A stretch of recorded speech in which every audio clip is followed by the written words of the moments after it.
Hi there, this video is all about how we can use intensity before the big competition and avoid peaking at the wrong time. My name's Steve Ingham and welcome to the Supporting Champions YouTube channel. In this channel we're going to talk through performance strategies to help your fitness and your sporting performance, your team working and your productivity. So in this video, I'm going to start talking about how athletes need to make sure that just before the big competition, just before they actually go and race or deliver their performance, the ultimate performance that they've been leading up to, they need to make sure that they are simulating competitions in a way that means that they get a big response, a big adaptation.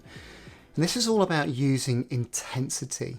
And there's a chance, if you don't use intensity in the right way, that you might peak at the wrong time. So in the last video, we were exploring the amount of training that we're doing, the volume of training, and the manner in which that drops down. And that's all about alleviating the fatigue so your body adapts. Some of the freshness and that feeling of releasing that fatigue and that renewed energy, what that can actually allow an athlete to do is really tuck into the training in a new sort of invigorated way. And it's important to recognize here that the quality of training is the focus. The mistake that athletes sometimes make is when they start to think, okay, I've got energy now, I'm going to run a bit further, or actually I'm going to push myself maybe a bit harder when I wasn't supposed to. Particularly in that easy and moderate training area where people are starting to overcook the training again. And that's a natural tendency that athletes have got. They want to feel as though they're working hard. And now we've got this sense of freshness and alleviation of fatigue, and they can get stuck into their training. If athletes make this mistake, then they're actually flattening out the taper, and it means that they're actually reinvesting in work. And that's not a sensible strategy because they want to feel that energy. And it's important they recognize that they channel that renewed energy into the intensity element of their training. And so this is about improving and enhancing the quality of training, not necessarily just doing more because they feel like they can. So roughly speaking, on the training program, when it says intensity, when it's hard, you need to make sure it really counts. Again, Kate Spilsbury's work is really interesting in this area and has shown that some athletes have a tendency to maybe pull their punches a little bit, make it a little bit too easy. And what Kate looked at was how middle distance based athletes from Britain and from Kenya, how they actually performed their interval training in the lead up to a competition. She found that the percentage of race pace that the Kenyans were performing was between 110 and 115% of race pace. So they're over intensifying, they're making the intensity really count. Whereas the British athletes were much closer to running it at race pace. Now I'm pretty sure that Kate shared this information having worked at British Athletics, and they've modified their tapering characteristics. But this is important to recognise that you can't just think about keeping things easy and simple during the taper. You've got to take the chance to intensify your training. So for the sprint and power based athlete, that means full effort, absolute full effort, and probably interspersed with really high levels of recovery. So 10 to 30 or 45 minutes between single repetitions, so the quality is super high. For those middle distance and longer distance events, they're probably going to be going over race pace. And here's where we're going to get really applied. This concept I'm going to cover now, you're not really going to read about it an awful lot. It doesn't tend to be documented that well, but we definitely have observed it in elite sports performance.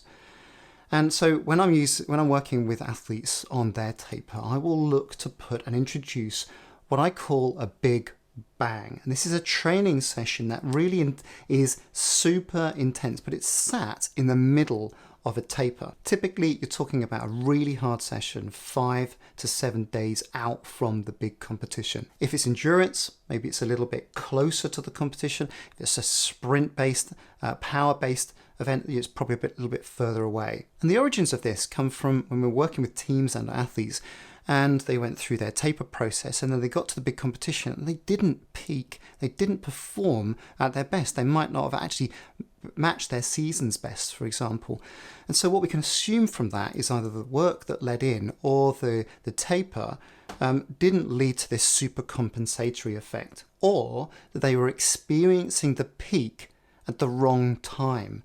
And then when we started to look a little bit deeper, what we saw for a selection of athletes was that they didn't peak at the big competition at the Olympics or the World Championships. What we saw was that they peaked afterwards. They set personal bests at those meets and those competitions that happen after the Olympics. But then when we started to look at programs where they were successful in peaking the athletes at the right moment at the competition, at the Olympics, we started to look back at the training and we saw this intense session that was introduced about 5 to 7 days before the big competition. So just like Kate Spilsbury's observation of the Kenyan athletes, where they're intensifying their interval training above race pace, 110% of race pace. The cyclists would tend to use a number of repetitions of a maximum effort flying lap. The 400 metre runners would tend to do something like a 300 metre time trial, all out effort. The rowers would tend to use a 2000 metre rowing piece, so almost like a race simulation. And the interesting thing about this is that the athletes are doing this intense piece of work with freshness in the bank. And so as the taper starts to kick in, they start to feel fresher, less fatigued, they feel invigorated and have this renewed sense of energy. And then they're able to tuck into this intensified training and so therefore produce a performance that is perhaps exceptional, perhaps something that they've never produced before. And it's important to recognise that they're doing that intensified training, that big bang session, with enough time to then adapt from it further. And so what you're doing is you're benefiting from that alleviation of fatigue. You're doing the intensified effort, producing something perhaps you've never produced before, and then you're adapting further from it. And going back to my observation about Olympic athletes who didn't peak, or they peaked after the big competition, what I wonder as to whether actually their big bang was the Olympic final or the Olympic semi-final. They had that big moment in competition from which they adapted and actually peaked afterwards. So the big lesson here is all about making sure you don't pull your punches. If you've got intensity in there, then make sure it counts. Don't experience your peak after the competition. Just as an aside, for that big bang moment, that intensified training, those time trials, athletes are probably going to feel quite nervous about those because they're almost a bit of a dry run before the big competition. And so they'll need support, they'll need clarity as to how they need to be performing those, and they'll need feedback, often because they're quite predictive, or at least can give a strong indication of what sort of shape an athlete is in. So if we step back and use this principle of tapering and peaking, using intensity to over-intensify how we prepare, make things actually a bit harder than we might meet in competition, that can give us not only the physical benefits, but also mentally that can really help too. Because if you think, oh, you know what, I've prepared in a way, in a manner that means that when I get to competition, I know that I'm ready. That can offer you an awful lot of confidence leading into the big moments that really matter. In the next video, I'm going to share with you some of the less well-known changes in response to the lead up to a competition.